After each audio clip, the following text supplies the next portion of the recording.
This is video number 2 in a weekly series I've been making on my progress towards what I've called C210.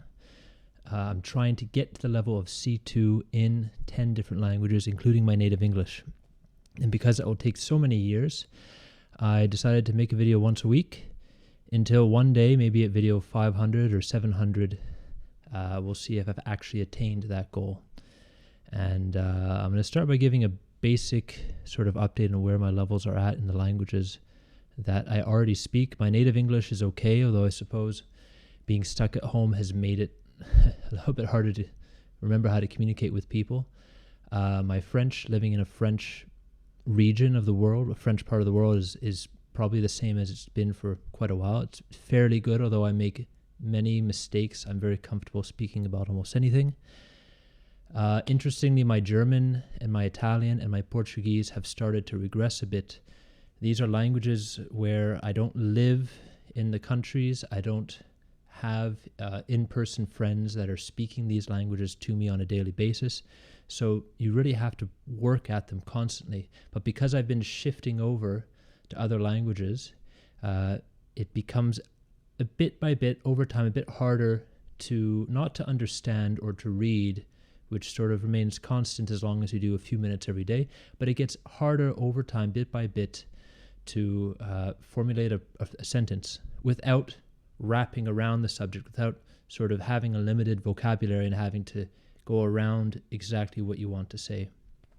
In the case of German in particular, given that I've been focusing on 2 other Germanic languages recently, it's becoming harder to remember what the German verb was, or whether in German they use this Germanic word for something, or whether they use a Latin-based word for something, because in Dutch or in Swedish it's always a little bit different.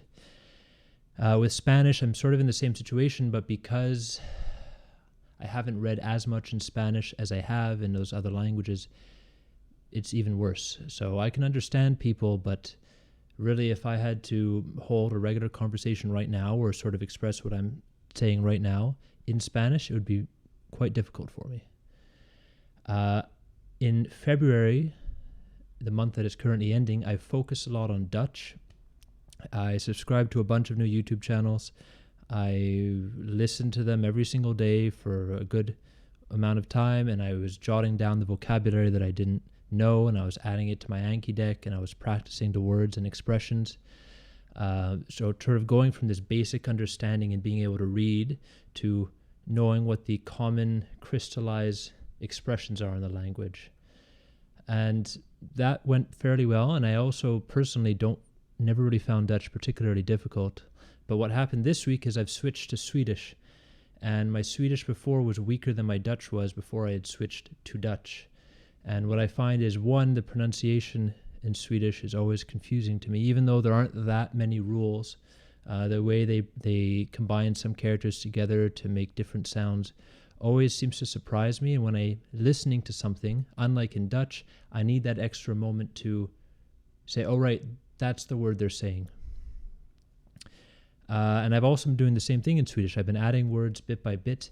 This has been made a lot more difficult because in Swedish, unlike in Dutch, unlike in German, unlike in Portuguese, I cannot use reverso context, which is an online, basically a dictionary that gives you translations, but that also gives you an entire group of sentences where those words or expressions were used. And those allow me to understand the meaning of the word very quickly, and also to add it to my Anki deck very quickly. With Swedish, I've been using another website called Babla, and it works okay, but they're missing a lot of colloquial expressions. Most of the documents that were uploaded there seem to be stuff related to politics or economics. So you definitely don't have the same amount of quality or the same breadth of words to find. And I've been reading this book, Winter War, it's called, a fantasy book in Swedish. And I've been taking note of words that I don't know, and a decent percentage of those words simply don't show up in this online dictionary. I can look up the words in other places and find some definition, but many of the words simply aren't really there. So the quality isn't there. And it also means that I spend much more time adding one new pair of cards to my deck than I would with, say, Dutch or Portuguese. So that's simply the way it's going to be, especially if you start getting into languages like Swedish that are a bit less popular. I was amazed I even had it for Dutch. And that's going to be what I'm going to be doing for the next 3 or 4 weeks, after which I hope to start on my Russian. Speaking of which, I can still sort of grasp most non-subtitled conversations in Russian, although my ability to express myself has deteriorated quite a bit.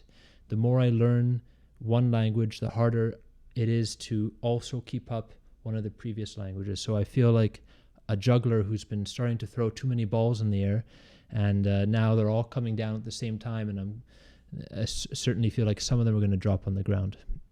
Fortunately, I have the rest of my life ahead of me, so I can mess up and have to relearn some things, and I can relearn it 4 times, and if the 4th time it finally sticks, then I'll be okay. And finally, my Chinese is absolutely rubbish. I still have, and I'm slowly increasing my level of reading comprehension. I'm trying to better grasp many of the less common characters by basically typing in the character and then looking up other words that they have with it and adding those words to the deck. So instead of having an uncommon character that only shows up once or twice in the first 5,000 most common Chinese words, I add a bunch of other less common words to help me practice having to remember the meaning or the pronunciation of that particular character. And at least with Chinese, I hope sometime after Russian, around July, to start speaking on a daily or at least 4 or 5 times a week basis in that language. That's all for this week. Until next time.